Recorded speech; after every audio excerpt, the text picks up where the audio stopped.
All right, everybody, this is Mr. E, and one of our first assignments online is I'm just going to take you on a tour of my little garden in the backyard that I always talk about in class.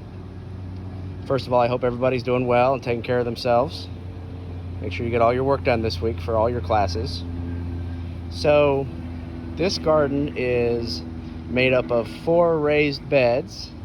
And as I take you through the tour, you're going to see the video pause, and it's going to ask you some questions in edpuzzle. So you're just going to answer those questions, and as we go, this is going to be a review of ecology, which was from earlier in the year, obviously. So I'll have some questions embedded about ecology. So anyway, so this garden again has 4 by 4 foot boxes that are about a foot tall, and the first part of the garden is all flowers that are intended to attract butterflies.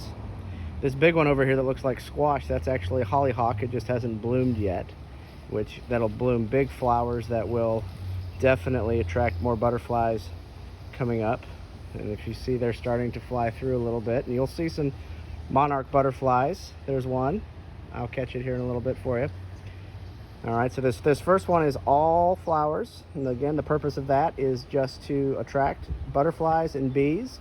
The monarch butterfly and the honeybee are very important to our country's ecological success overall. The monarch butterfly is protected, so it's encouraged that as many people as possible that can raise monarch butterflies would be the best, obviously, to help overall. So that's the first one, and we're going to move over here to the second garden. This is my first vegetable garden.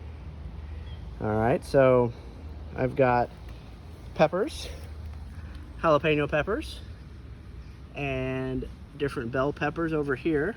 All right, and you'll see I've got marigolds sprinkled in as well.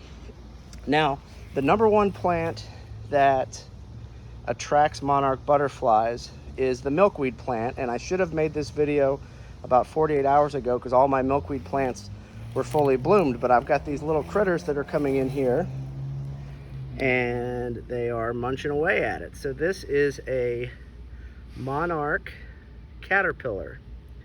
The purpose of this caterpillar, this will become a monarch butterfly, and he's just having a good old time. Say hi to my students. He's just having a good old time there eating away at the milkweed. So milkweed is a real nice flowering plant.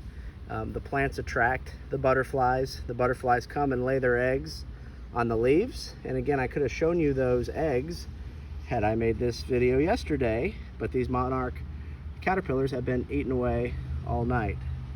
And like I said, this is also, now this plant right here is the red pentas, which attracts monarch butterflies, but also honeybees.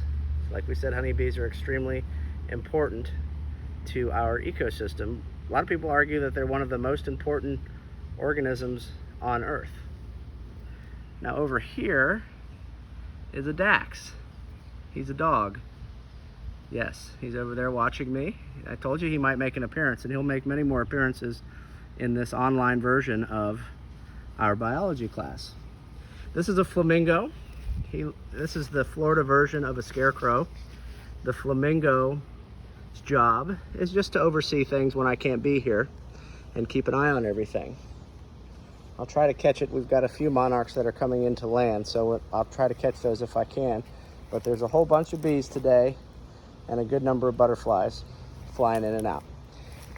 Over here I have another flamingo to help protect my tomatoes, which actually has been really nice since we've been trying to stay out of the stores right now. So I've had plenty of tomatoes for salads and to mix in with things, as you can see there.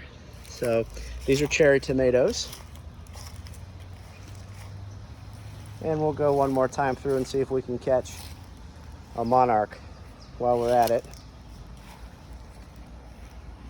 And back to where we began. Again, these are all flowers meant for attraction of butterflies. So I sit out here in the afternoon and they come in and out.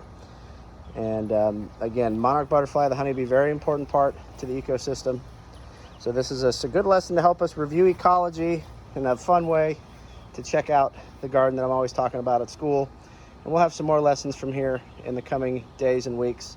I hope everybody continues to take care of themselves. We will hopefully see you sooner rather than later. And this wraps up our first lesson from the butterfly garden.